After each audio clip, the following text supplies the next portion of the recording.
It's the blackout. And y'all know what them blacks about. Yeah. Okay, say it with me. 1, 2, 3, 4, 5, 6, 7, 8, 9, 10, 11, 12. Ain't no more black people going to hell. Let's go. Forget an LLC. The world was black owned. Black kings, black crowns on a black throne. Black kings, black queens making black clones. Black peace back east, bringing back those. Poverty, slavery, and they snatched souls. Prison system, feminism, and the crack soul. Still couldn't kill us, then we came back bold. The Most High put some fire on these black coals. I ain't here to jeopardize it, just to add a fire. This a Malcolm X mixed with some Hezekiah. This a Muhammad Ali with some Nehemiah. This some stop being the lowest, time to get higher. Even at our best, we still ain't maxed out. I wish I had a wood, I'd bring the axe out. And all we ever do is bring the facts out. Once the blacks come in, it's a blackout. 1, 2, 3, 4, 5, 6, 7, 8, 9, 10, 11, 12. Ain't no more black people going to hell. Let's go. 1, 2, 3, 4, 5, 6, 7, 8, 9, 10, 11, 12. Ain't no more black people going to hell. Let's go. Ain't no more black people going to hell. Let's go. Ain't no more black people going to hell. Let's go. Ain't no more black people going to hell. Let's go. Let's go. Let's go. We're raising up Israel. Let's go. We're raising up the Israelites. Let's go. We're raising up Israel. Let's go. We're raising up the Israelites. Let's go.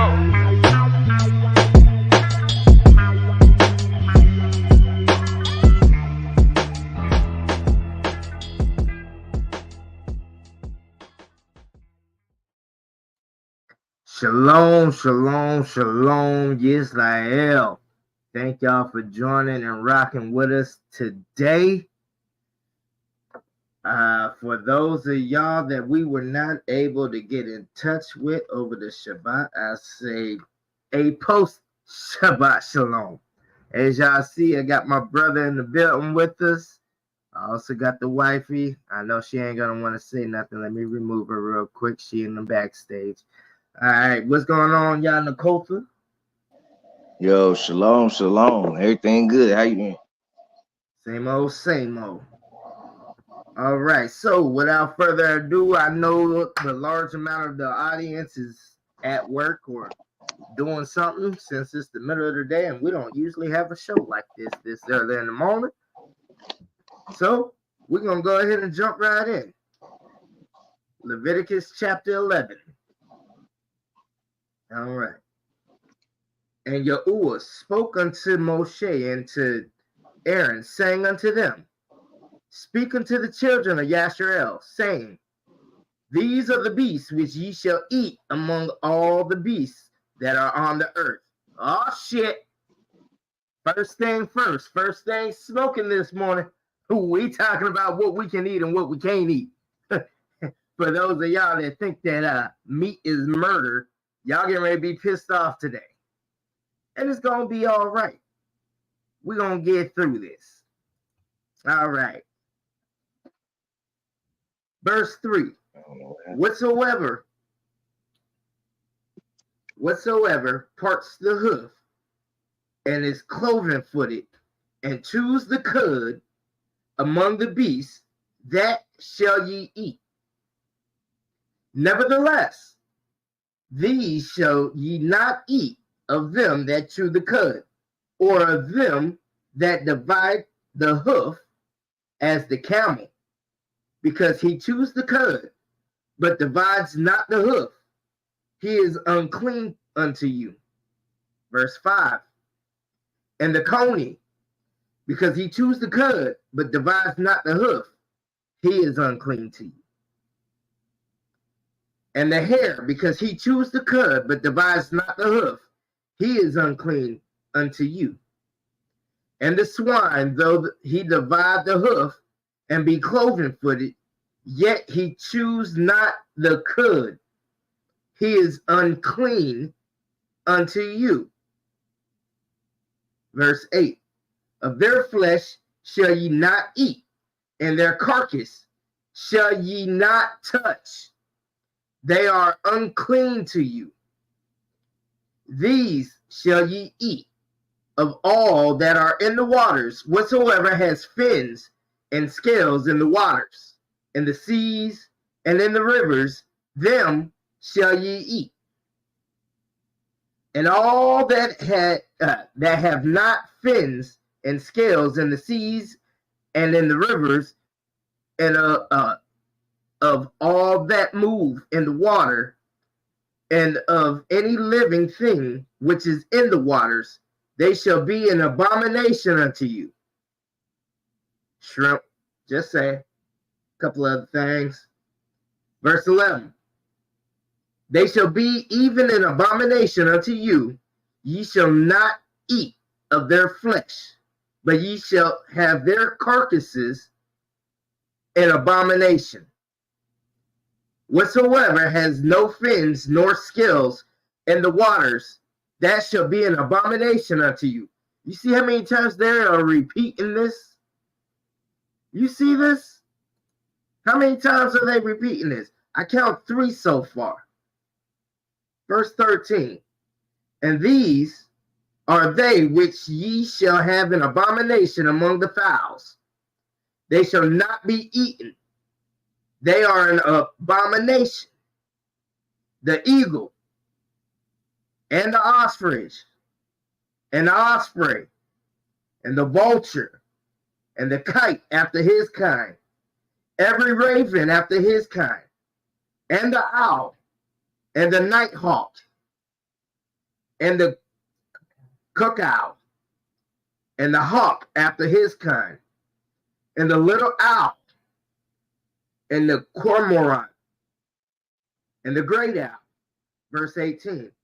And the swan, and the pelican, and the gear eagle, and the stork, and the heron after her kind, and the lapwing and the bat. All fowls that creep going upon all 4 shall be an abomination unto you. Verse 21. Hey, bro, if I may pause you real quick. For those that are in the back of the class and might not understand what exactly an abomination is, you want to get a definition, the definition of what exactly an abomination is and what it means? Sure. As a matter of fact, I'll go ahead and pull it up in Webster's dictionary so that can't nobody say I'm a liar. Yep. And pay attention, Zion, because the Most High said it's an abomination. There's a specific reason why he said abomination, and just instead of just saying, yo, don't touch it, I don't like it. It's an abomination. Peep what the definition of abomination means. All right. Abomination. A noun. A thing that causes disgust or hatred. A feeling of hatred. All right. That's what an abomination means. All right. Let me go ahead and head back. All right. And verse 21. Let me start with 21. Yet these may ye eat of every flying, creeping thing that goes upon all 4, which have legs above their feet to leap withal upon the earth. Even these of them ye may eat. The locust after his kind, and the bald locust after his kind, and the beetle after his kind, and the grasshopper after his kind. But all other flying, creeping things which have 4 feet shall be an abomination unto you. Verse 24. And for these ye shall be unclean. Whosoever touches the carcass of them shall be unclean until even. And whosoever bears aught of the carcass of them shall wash his clothes and be unclean until even. The carcasses of every beast which divides the hoof and is not cloven-footed, nor chews the cud, are unclean unto you. Everyone that touches them shall be unclean. And whatsoever goes upon his paws among all manner of beasts that go on all four, those are unclean unto you. Whoso touches their carcass shall be unclean until the even. And he that bears the carcass of them shall wash his clothes and be unclean until the even. They are unclean unto you.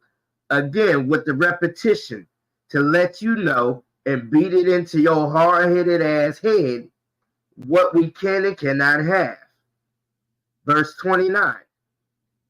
These also shall be unclean unto you among the creeping things that creep upon the earth, the weasel and the mouse, and the tortoise after his kind, and the ferret, and the chameleon, and the lizard, and the snail, and the mole. These are unclean to you among all that creep. Whosoever touches them, when they be dead, shall be unclean until the even. Verse 32. And upon whatsoever any of them, when they are dead, does fall, it shall be unclean. Whether it be any vessel of wood, or raiment, or skin, or sack, whatsoever vessel it be, wherein any work is done, it must be put into water, and it shall be unclean until the even. So it shall be cleansed. And every earthen vessel, whereunto any of them falls, whatsoever is in it shall be unclean, and ye shall break it. Of all meat which may be eaten, that on which such water comes shall be unclean, and all drink that may be drunk in every such vessel shall be unclean. And everything whereupon any part of their carcass falls shall be unclean, whether it be oven or ranges for pots, they shall be broken down, for they are unclean, and shall be unclean unto you. Nevertheless, a fountain or pit, wherein there is plenty of water, shall be clean, but that which touches their carcass shall be unclean. Verse 37. And if any part of the carcass fall upon any sowing seed which is to be sown, it shall be clean. But if any water be put upon the seed, and any part of their carcass fall thereon, it shall be unclean unto you. And if any beast of which ye may eat die, he that touches the carcass thereof shall be unclean until the even. And he that eats of the carcass of it shall wash his clothes and be unclean until the even. He also that bears the carcass of it shall wash his clothes and be unclean until the even. And every creeping thing that creeps upon the earth shall be an abomination, it shall not be eaten. Verse 42. Whatsoever goes upon the belly, and whatsoever goes upon all four, or whatsoever has more feet among all creeping things that creep upon the earth, them ye shall not eat, for they are an abomination. Ye shall not make yourselves abominable with any creeping things that creeps, neither shall ye make yourselves unclean with them, that ye should be defiled thereby. For I am Yahuwah al-Hakim. Ye shall therefore sanctify yourselves, and ye shall be holy, for I am holy. Neither shall ye defile yourselves with any manner of creeping thing that creeps upon the earth. For I am Yahuwah, that brings you up out of the land of Mizraim, to be your Elohim. Ye shall therefore be holy, for I am holy. This is the Torah of the beast, and of the fowl, and of every living creature that moves in the waters, and of every creature that creeps upon the earth, to make a difference between the unclean and the clean, and between the beast that may be eaten and the beast that may not be eaten. I'm going to say that one more again for the dummies in the back that think that eating meat is murder. To make a difference between the clean and unclean, and between the beast that may be eaten and the beast that may not be eaten. All right. Moving on, chapter 12. Chapter 12. Just to lemon back off of what you was talking about when it came to Leviticus chapter 11. I noticed that a lot of folks have been saying a lot of things, and I know there's some popular teachers out there that's teaching against eating meat. Well, I'm gonna read that last part in Leviticus again in 47 when it says, "This is the Torah of the beast of the birds and every living creature that moves in the waters and every creature that creeps upon the earth, to make the distinction between the clean and unclean, between the living creatures and that is eaten and the living creatures that is not eaten." Elohim already designed this and made this dummy proof. He made this dummy proof. This is the reason why he told us in the New Testament, you can't judge a person and eat or drink, especially if they eating according to the Levitical law. Okay. Now it's different if we come up there and we catch you cooking swine behind a tree. It's different if we catch you out there trying to make a mice stew sandwich or whatever that is. That right there is an abomination. You cannot sit there in my face, breath smelling like shrimp and lobster, talking about, oh, I'm bad because I eat lamb. Facts. You did what I'm talking about. Like, you can't do this. The Most High made this dummy proof for us, by us, so that we would not be having no misconstruing, no misunderstanding of the law. Notice how I said the law, not a doctrine. This is the law set up by Yah. Therefore, no man, no matter how smart he is, can trump the Most High Yah, because his law is forever. It's a statute forever. Period. Point blank. There ain't no ifs, ands, or buts about it. If you don't want to eat meat, that's fine. I don't knock nobody who don't want to eat meat, especially if they feel like it's helping them or whatever. But don't you dare open your mouth to condemn a next person because they choose to eat according to the Levitical law. Don't ever try to sit there and damn somebody to hell because they're keeping according to the Levitical law and you chose to do something different. But moving on to chapter 12. Chapter 12 and verse 1 reads like this and likewise. And Yahuwah spoke to Moshe. You notice how I keep saying Yahuwah spoke this. And Yahuwah spoke to Moshe, bidding him to say, speak to the children of Israel, saying, when a woman has conceived and has given birth to a male child, then she shall be unclean 7 days, as the days of her monthly separation is unclean. Get that? Verse 3. And on the 8th day, the flesh of his foreskin is circumcised. I'm going to pause right there. Why?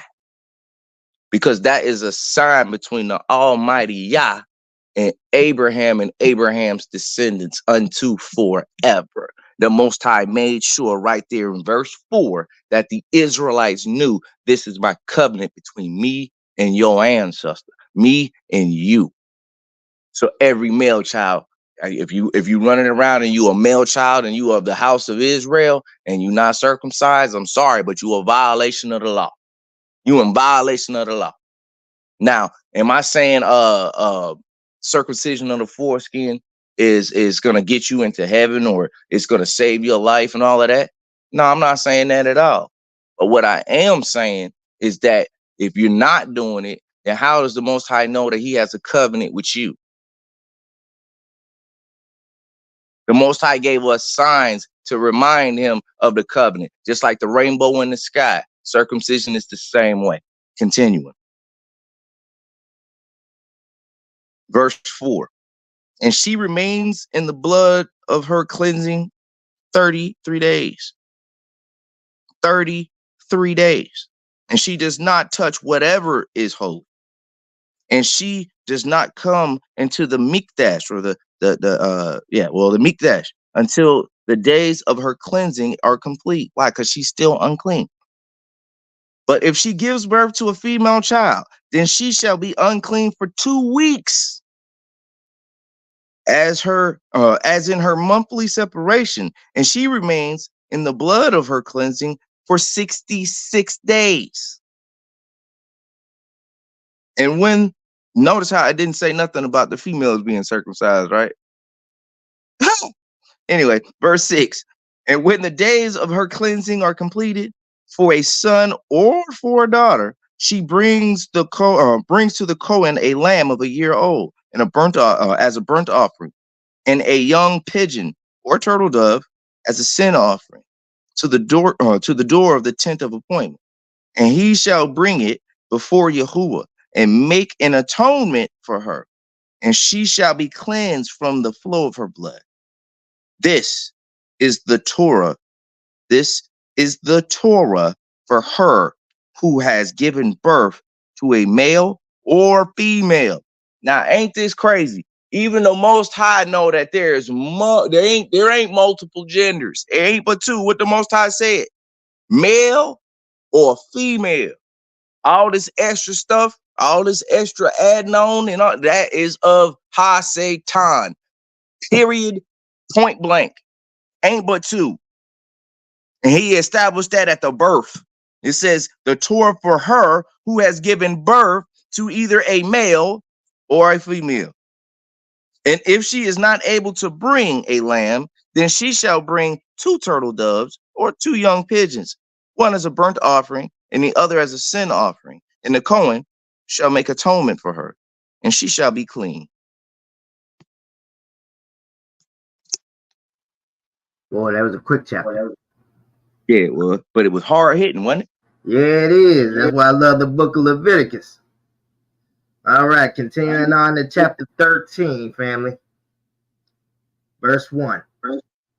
And Yahuwah. Ooh, I'm hearing a bad feedback, Yanakota. Let me check and make sure. Okay, it's good. It's good. And Yahuwah spoke unto Moshe and Aaron, saying, when a man shall have in the skin of his flesh a rising, a scab or bright spot, and it shall be in the skin of his flesh, like the plague of leprosy, then he shall be brought unto Aaron the priest, or unto one of his sons, the priest. And the priest shall look on the plague in the skin of the flesh. And when the hair and the plague is turned white, and the plague in the sight be deeper than the skin of his flesh, it is a plague of leprosy. And the priest shall look on him and pronounce him unclean. If the bright spot be white in the skin of his flesh, and in the sight be not deeper than the skin, and the hair thereof be not turned white, then the priest shall shut up him that has the plague 7 days. Verse 5. And the priest shall look on him the 7th day, and behold, if the plague in his sight be at a stay, and the plague spread not in the skin, then a priest shall shut him up 7 days more. And the priest shall look on him again the 7th day, and behold, if the plague be somewhat dark, and the plague spread not in the skin, the priest shall pronounce him clean. It is but a scab, and he shall wash his clothes and be clean.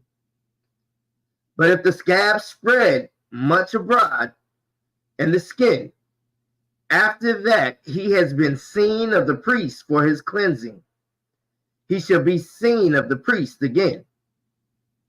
And if the priest see that, behold, the scab spreads in the skin, then the priest shall pronounce him unclean. It is a leprosy. When the plague of leprosy is in a man, then he shall be brought unto the priest. And the priest shall see him, and behold, if the rising be white in the skin, and it have turned the hair white, and there be quick raw flesh in the rising, an open scab and open wound.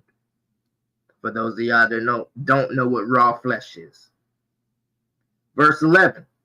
It is an old leprosy in the skin of his flesh, and the priest shall pronounce him unclean, and shall not shut him up, for he is unclean. And if a leprosy break out abroad in the skin, and the leprosy cover all the skin of him that has the plague, from his head even to his foot, wheresoever the priest looks, then the priest shall consider, and behold, if the leprosy have covered all his flesh, he shall pronounce him clean that has the plague.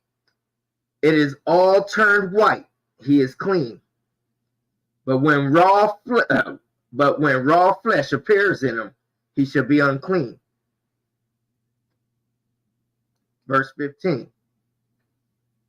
And the priest shall see the raw flesh, and pronounce him to be unclean, for the raw flesh is unclean. It is a leprosy.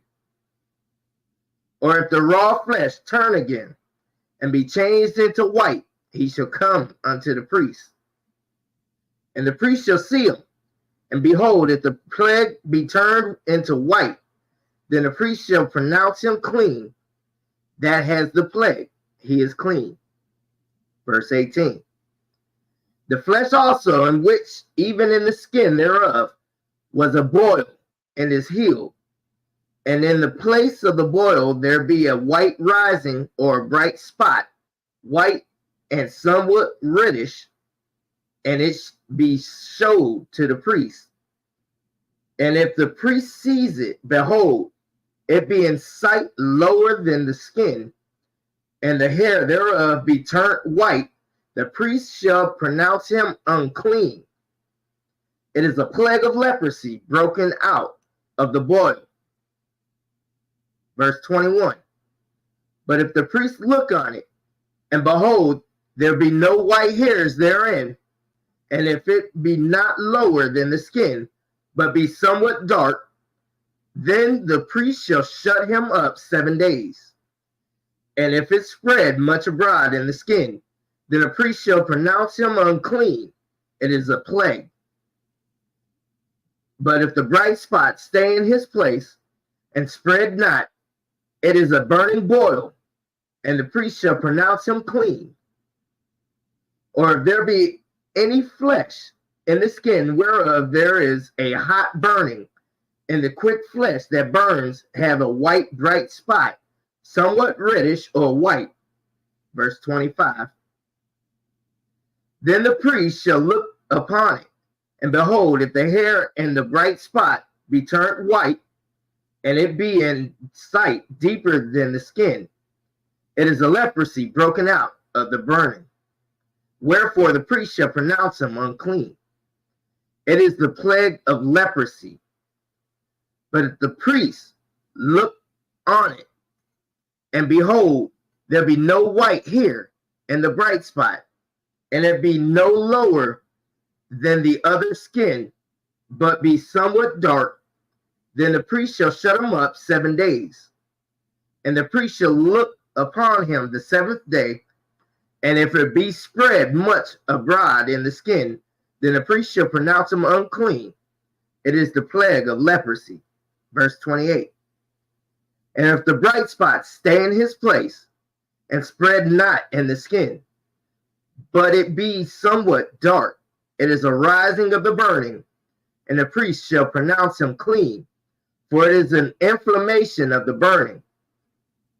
If a man or woman have a plague upon the head or the beard, then the priest shall see the plague, and behold, if it be in sight deeper than the skin, and there be in it a yellow thin hair, then the priest shall pronounce him unclean. It is a dry skull, even a leprosy, upon the head or beard. I'm going to put a pause in that. Boy, I'm glad you did, because I was just going to say, boy, y'all better stop putting that blonde crap in your head. Absolutely. For those of y'all, our brothers and sisters that are hell-bent on, oh, well, we got locks, let me go ahead and dye my hair blonde. Oh, you know, I got this new hairdo and I want it to be blonde hair, such and such. That's Look at what it says about blonde hair. That's what we look for uncleanness. Verse 31. And if the priest look on the plague of the skull, and behold, it be not in sight deeper than the skin, and that there is no black hair in it, then the priest shall shut up him that has the plague of the skull 7 days. And in the 7th day the priest shall look on the plague, and behold, if the skull spread not, and there be in it no yellow hair, and the skull be not in sight deeper than the skin, he shall be shaven, but the skull shall he not shave, and the priest shall shut up him that has the skull 7 days more. Verse 34. And in the 7th day the priest shall look on the skull, and behold, if the skull be not spread in the skin, nor be in sight deeper than the skin, then the priest shall pronounce him clean, and he shall wash his clothes and be clean. But if the skull spread much in the skin after his cleansing, then the priest shall look on him, and behold, if the skull be spread in the skin, the priest shall not seek for yellow hair, he is unclean. But if the skull be in his sight at his stay, and that there is black hair grown up therein, the skull is healed, he is healed, and the priest shall pronounce him clean. If a man also or a woman have in the skin of their flesh bright spots, even white bright spots, then the priest shall look, and behold, if the bright spots in the skin of their flesh be darkish white, it is a freckled spot that grows in the skin, he is clean. And the man whose hair is fallen off his head, he is bald, yet he is clean. Verse 41. And he that has his hair fallen off from the part of his head toward his face, he is forehead bald, yet he is clean. Verse 42. And if there be in the bald head or bald forehead a white reddish sore, it is a leprosy sprung up in his bald head or his bald forehead.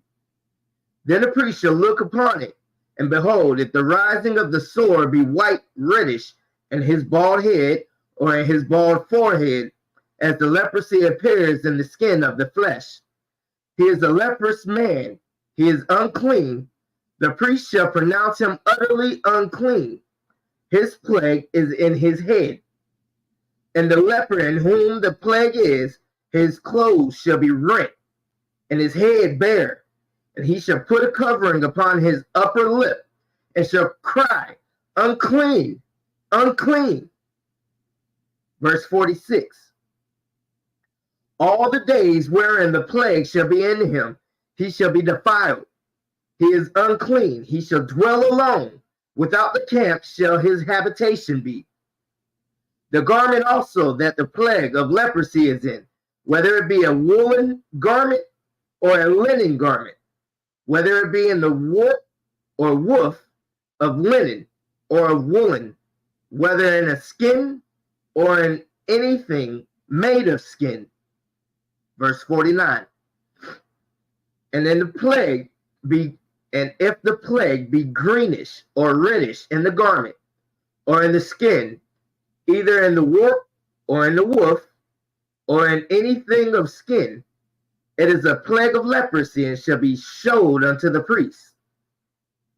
And the priest shall look upon the plague, and shut up it that has the plague 7 days. And he shall look upon the plague on the 7th day. If the plague be spread in the garment, either in the warp or in the woof or in the skin or in any work that is made of skin, the plague is a fretting leprosy. It is unclean. Verse 52. He shall therefore burn that garment, whether warp or woof, in woolen or in linen, or in anything of skin, wherein the plague is, for it is a fretting leprosy. It should be burnt in the fire. And if the priest shall look, and behold, the plague be not spread in the garment, either in the warp or in the woof, or in anything of skin, then the priest shall command that they wash the thing wherein the plague is, and he shall shut it up 7 days more. Verse 55. And the priest shall look on the plague. After that it is washed. And behold, if the plague have not changed his color, and the plague be not spread, it is unclean. You shall burn it in the fire. It is fret inward, whether it be bare within or without.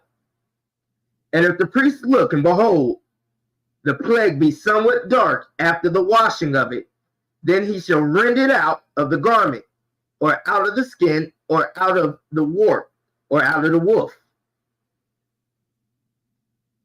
And if it appear still in the garment, either in the warp or in the woof, or in anything of skin, it is a spreading plague. You shall burn it. You shall burn that wherein the plague is with fire. And the garment, either warp or woof, or whatsoever thing of skin it be, which you shall wash, if the plague be departed from them, then it shall be washed the second time, and shall be clean. This is the Torah of the plague of leprosy in the garment of woolen or linen, either in the warp or woof, or anything of skins, to pronounce it clean, or to pronounce it unclean. Boy, we're getting deep today, boy. Now, Zion, we just sat here and learned what leprosy is. It ain't what the white man then told us. It ain't that. Usually when they depict leprosy, they depict the boils all on somebody's face. You know, they depict all of that stuff, and they don't explain to you why that person has a boil. It's because the pale skin in the sun that burnt them up. We know what sunburn look like, right? Well, that's that to them is their leprosy, but that's actually not the leprosy. That's a side effect of the leprosy. You see. So we now know that blonde hair, stop it. If your hair ain't turned naturally gray from old age or wisdom, stop it. Knock it off. Knock it off. There's no reason why Israelites should be walking around blonde in their hair. Did not the Bible tell us to envy not your oppressor and take part in none of their ways? That go for the ladies, that go for the dudes, that go for the moms who like to do that and put that crap in their children's head, buying them fake ass blonde wigs, running around here talking about, girl, I look like Beyonce. Beyonce right now, if she was to go back in time right now with that crap on her head, they would not touch her. She would be considered unclean. She would be shut up and put away because she is unclean. You did what I'm talking about. So all of this, oh, I'm doing it for me and all that. No, you are damning your soul to hell, even with the smallest and seemingly minute actions. The Most High see it all. There ain't no one sin greater than the other. Not one, and you can't show me or prove that to me. Joseph, you want to add on to that? Nope, I think you said it all right there. Daughters of Zion, y'all better get it together. Brothers of Zion, y'all better get it together. Talking about fashion. Since when did the Israelites do what was popular around us? All the time. And look what happened. We ended up in the belly of the doggone beast, crossed the waters, and forced to behave like these people. And you're going to try to make it seem like it's nonchalant, like it's no big deal. The Most High said it's a very big deal. Continuing to chapter 14. It reads this and likewise. And Yahuwah spoke to Moshe, saying, this shall be the Torah of the leper for the day of his cleansing.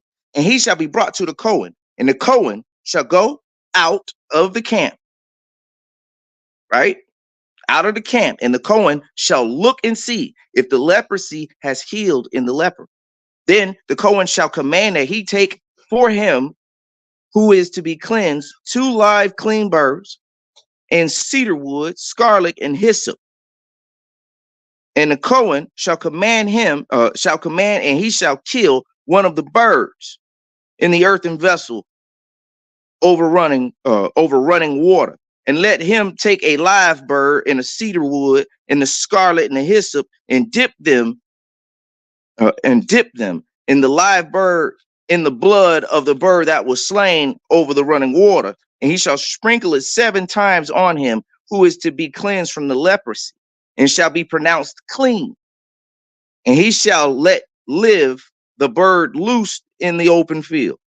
And he who is to be cleansed shall wash his garments, and he shall shave off all the hairs. He shall shave off all of his hair and shall wash himself in the water, and he shall be clean. Then after that, he comes into the camp but stays outside of his tent for 7 days. Oh, he can come back into the congregation, but he can't go back into his tent. Why? Because he's still unclean. And on the 7th day it shall be that he shall shave off all his hair on his head and his beard and his eyebrows, even his hair he shaves off. Wow, he got to shave his eyebrows off. His eyebrows. Even all his hair he shaves off. And he shall wash his garments and wash his body in water and shall be clean. That's for all you funky nasty not washing your ass people. Yeah, you notice how the Most High keep telling in reference you got to wash your ass. You ever heard cleanliness is next to godliness? Yeah, okay. Just throwing that out there for those that don't like to wash your ass.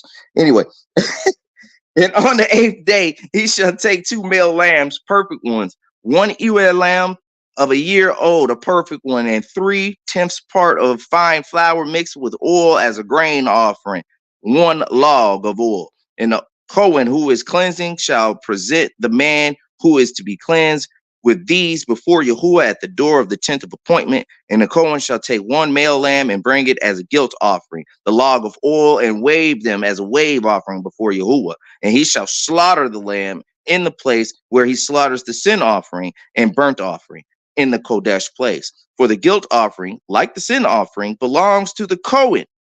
It is most Kodesh. It is most holy.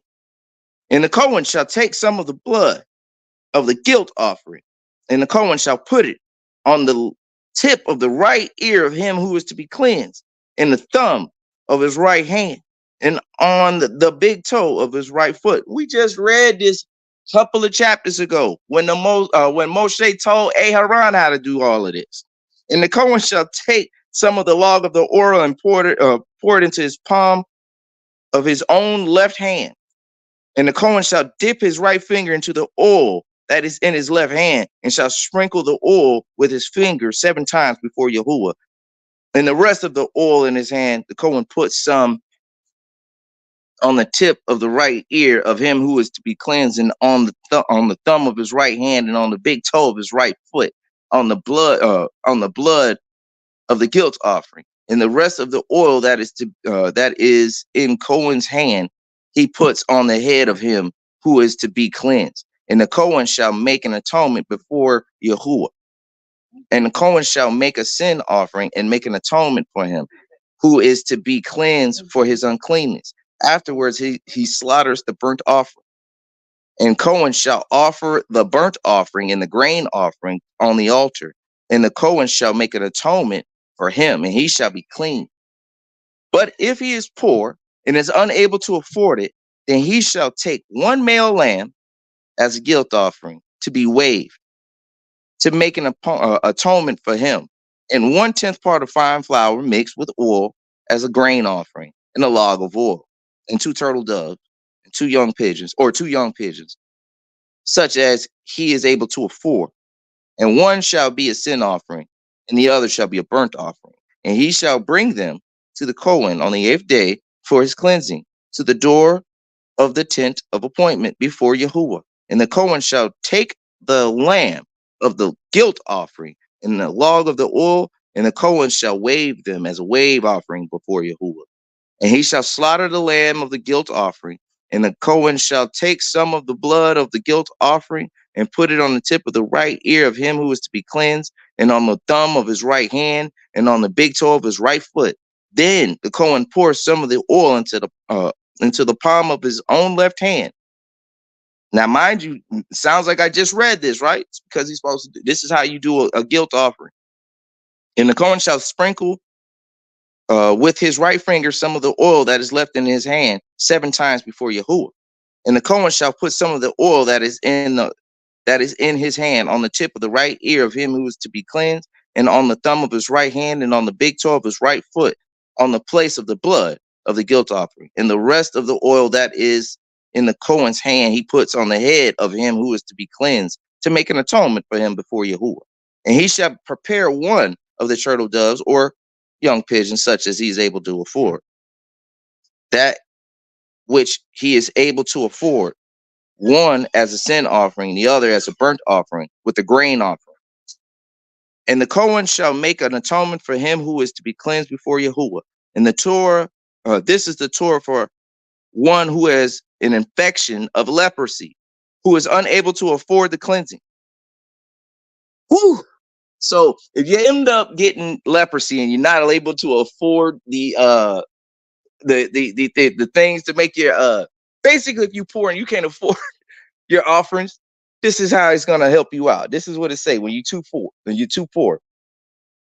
It says, and Yahuwah spoke to Moshe, saying to Aharon, when you come into the land of Canaan, which I am giving you as a possession, I put the plague of I put the plague of leprosy in the house in the land of your possession. Then shall the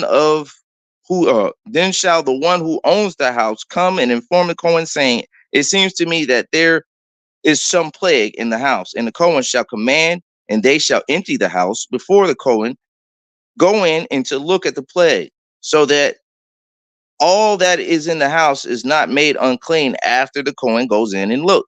And he shall look at the plague and see. And if the plague is on the walls of the house with sunken places, greenish or reddish, which appear to be in a deep wall. I don't know if y'all know this or not, but it's talking about mold. I was just about to say that. They're talking about the different forms of mold. Black and green mold.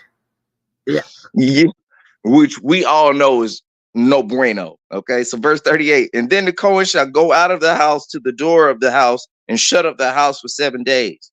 And the Kohen shall come on again on the 7th day and look and see if the plague has been spread on the walls of the house. Then the Kohen shall command that they shall remove the stones with the plague in them, and they shall throw them outside of the city into the unclean place, while he lets the house be scraped inside and all around, and the dust that they scrape off they shall pour in an unclean place outside of the city. And they shall take other stones and put them in their place of those stones, and take other mortar and plaster of the house. If the plague comes back and breaks out in the house after he has removed the stones and scraped the house, and after it's been plastered, then the Kohen shall come and look and see. If the plague has spread in the house, it is an active leprosy in the house, or mold. It is unclean, and he shall break down the house and the stones and its timbers and all the plaster of the house, and he shall bring them outside of the city to an unclean place. He who goes into the house all the days while it's shut up becomes unclean until evening. He who lies down in the house has to wash his garments. Why? Because there's mold everywhere. And he who lays down in the house shall wash his garments, and he eats in the house and he who eats in the house has to wash his garments. However, if the Kohen indeed comes in and looks at it, and it sees that the plague has not spread in the house after in the plaster, then it says, then the plague is healed. So it says, and to cleanse the house, he shall take 2 birds and cedar wood, scarlet, and hyssop. What? Y'all keep sleeping on that hyssop. Well, that hyssop is, trust me, if you know about hyssop, y'all know. 50. He shall kill one of the birds in the earthen vessel over running water, and he shall take a cedar wood and the hyssop and the scarlet and a live bird and dip them into the blood of the slain bird in the running water, and shall sprinkle it on the house 7 times. Thus cleanse the house with the blood of the bird and the running water and the live bird, and with the cedar wood and with the hyssop and with the scarlet. And he shall let live the bird. He shall let the live bird loose outside of the city in the open field, and shall make an atonement for the house, and it shall be clean. This is the Torah for any infection of leprosy, and eruption, for leprosy of the garment of the house, for the swelling, and for the scab, and for the bright spot, to teach when it is unclean and when it is clean. This is the Torah of leprosy.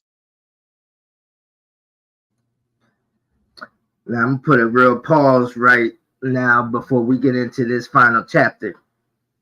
Y'all notice how often this chapter says offering, as in for you Christian folks, tithe and offering. Y'all notice that? Offering. And it says what that offering is. Where the hell did you see money? So for all you Christians that go to church and all of that good stuff, the next time they pass that collection plate, put an apple, banana, and an orange in that motherfucker and see how the priest, how y'all's pastor takes to that. See what they do. If you put what real offering is, which is food, grain, meat, so on and so forth, not money for a building fund that you ain't see work in 30 years. I'm just saying. Without further ado, let's go ahead and jump into chapter 15. And Yahuwah spoke unto Moshe and to Aaron, saying, Speak unto the children of Yasharel, and say unto them, when any man has a running issue out of his flesh, ew, STD, because of his issue, he is unclean. And this shall be his uncleanness and his issue, whether his flesh run with his issue, or his flesh be stopped from his issue, it is his uncleanness. Every bed whereon he lies that has the issue is unclean, and everything whereon he sits shall be unclean. And whosoever touches his bed shall wash his clothes and bathe himself in water, and be unclean until the even. Verse 6. And he that sits on anything whereon he sat that has the issue shall wash his clothes and bathe himself in water, and be unclean until the even. And he that touches the flesh of him that has the issue shall wash his clothes and bathe himself in water, and be unclean until the even. And if he that has the issue spit upon him that is clean, then he shall wash his clothes and bathe himself in water, and be unclean until the even.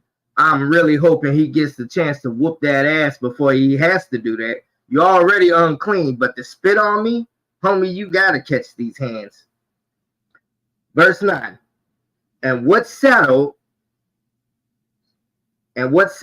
soever he rides upon that has the issue shall be unclean.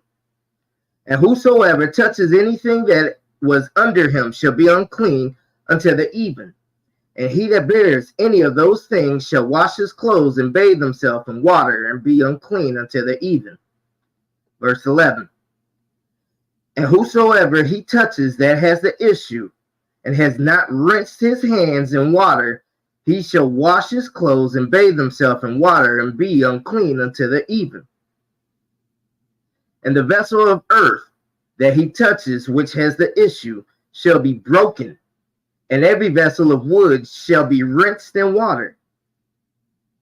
And when he that has an issue is cleansed of his issue, then he shall number to himself 7 days for his cleansing, and wash his clothes and bathe his flesh in running water, and shall be clean. And on the 8th day he shall take to him 2 turtle doves or 2 young pigeons, and come before Yahuwah unto the door of the tabernacle of the assembly, and give them unto the priest, or the Kohen. Verse 15. And the priest shall offer them, the one for a sin offering, and the other for an ascending smoke offering. And the priest shall make an atonement for him before Yahuwah for his issue. And if the man's seed of copulation go out from him, then he shall wash all his flesh in water, and be unclean until the even. Do I really need to break down verse 16 for y'all, Israel? Shalom, Yahusa. Well, I just butchered your name, but yeah. Do I really need to break down verse 16 for y'all? I'm going to read it again.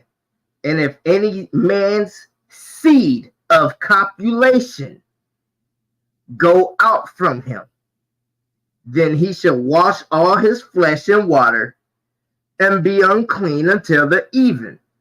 They talking about sex, y'all. Come on. Verse 17. And every garment and every skin whereon is the seed of copulation shall be washed with water, and be unclean until the even.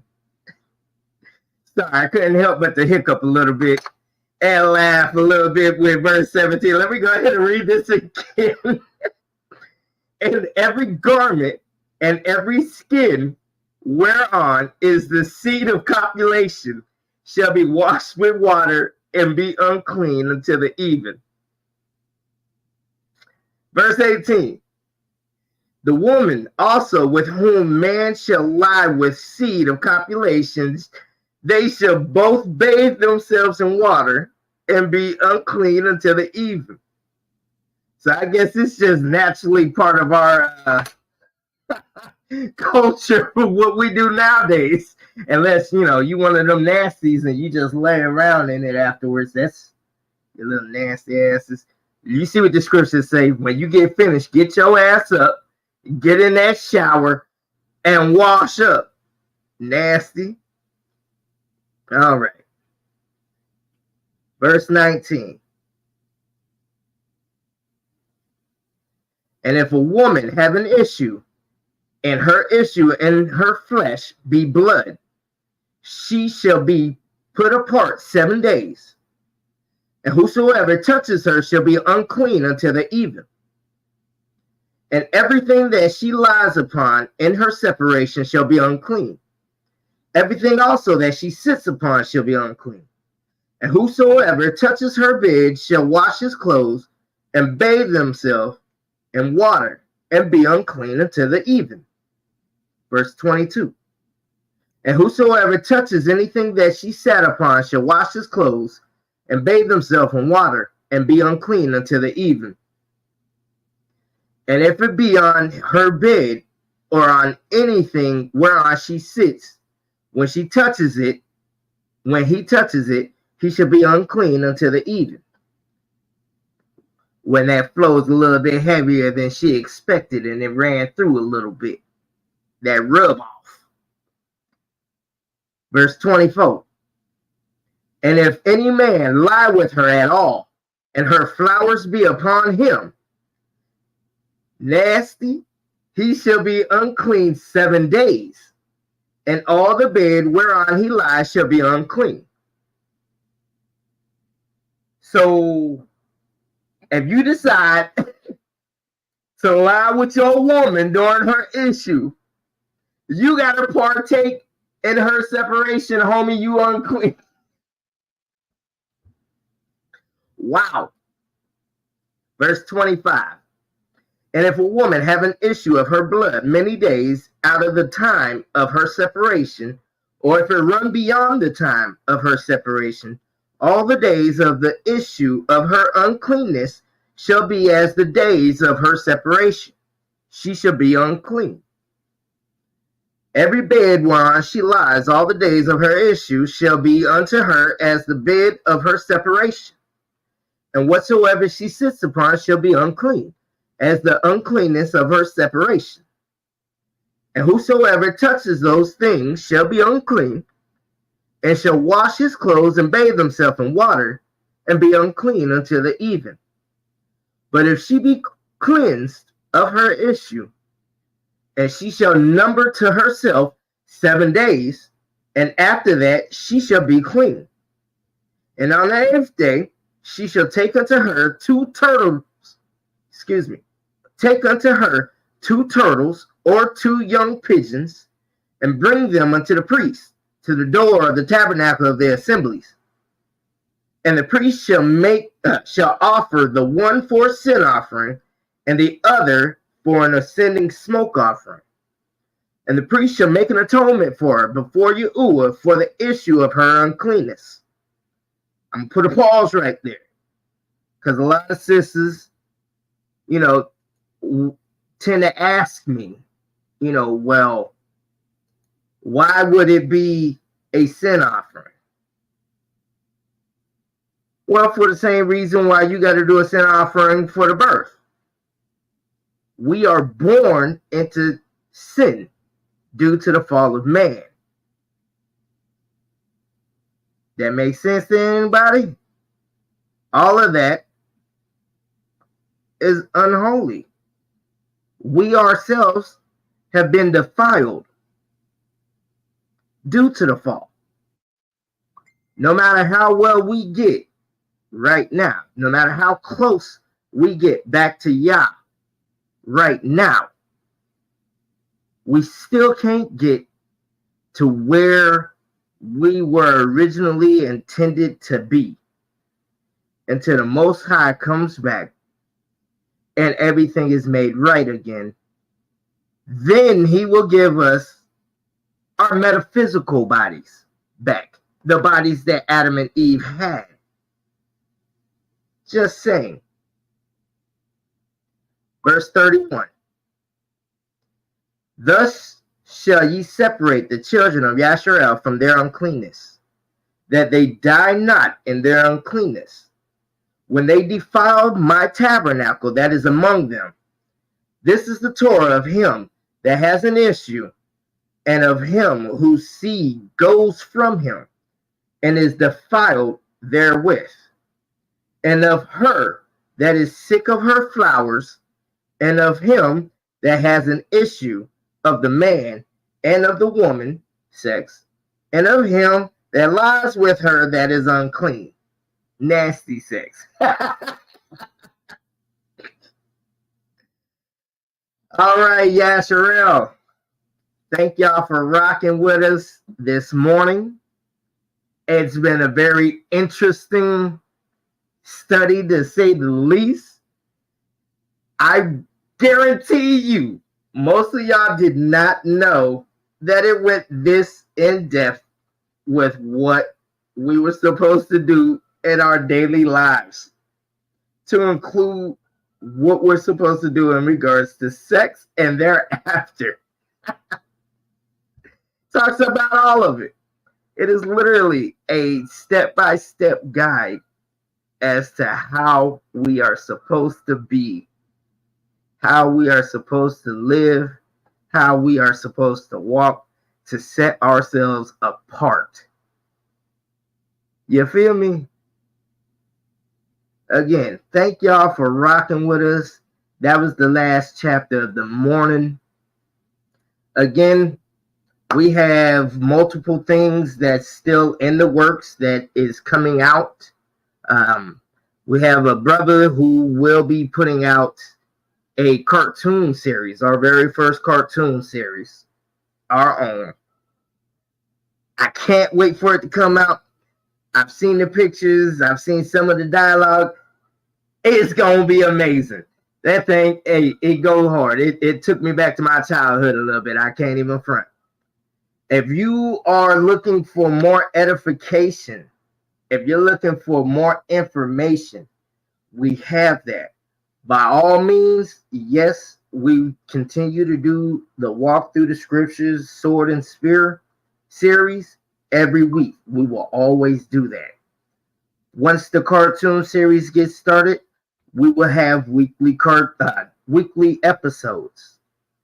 We will also be opening back up Wednesday's open mic, kind of like a grind your gears, because we really got to get back to that. There's a lot of foolishness that's going on in Israel, and Israel's being led here, there, and every damn where but the right place. And we got to address it because we've been quiet for too long, and these fools clearly is getting emboldened in our silence. So welcome back, camps. We're back.